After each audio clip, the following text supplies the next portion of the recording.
পাঁচ দফা দাবিতে খুলনা ইটভাটা মালিকদের বিক্ষোভ মিছিল সমাবেশ ও স্মারকলিপি প্রদান। চলন্ত পরিবেশ বান্ধব জিগজাগ হওয়ায় ভাটা আংশিক বন্ধের প্রতিবাদে খুলনা বিক্ষোভ ও সমাবেশ অনুষ্ঠিত হয়েছে। আজ সকালে খুলনা ইটবালু ব্যবসায়ী ও পরিবহন অ্যাসোসিয়েশনের সমাবেশ আয়োজন করে। বেলা 11টায় নগরীর 1 নম্বর কাস্টমঘাট এলাকায় সমবেত হয়। পরে সেখান থেকে বিক্ষোভ মিছিল শুরু হয়।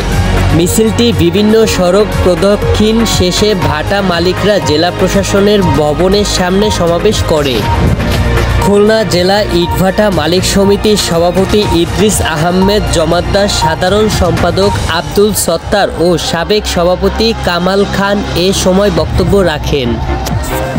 সমাবেশ শেষে 5 দফা দাবিতে খুলনা ইটবালু ব্যবসায়ী ও পরিবহন অ্যাসোসিয়েশনের নেতৃত্ববৃন্দ জেলা প্রশাসকের মাধ্যমে প্রধান উপদেষ্টার নিকট স্মারকলিপি প্রদান করে।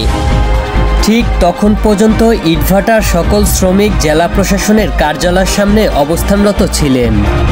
শ্রমিকরা তখন 5 দফা দাবির কথা তুলে ধরেন অন্যান্য শ্রমিকদের মধ্যখানে এবং 5 দফা দাবির কথাও তুলে ধরে। তখনই তাদের বক্তব্য একটাই থাকে, ভাত দে নইলে কাজ দে। এরকম বক্তব্য দিয়ে তারা জেলা প্রশাসনের সামনে ভিড় জমায়।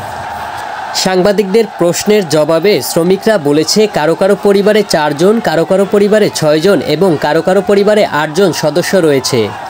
ঠিক 6, 4, 8 জন সদস্যই একজন কর্মঠ মানুষের মুখের দিকে তাকিয়ে থাকে।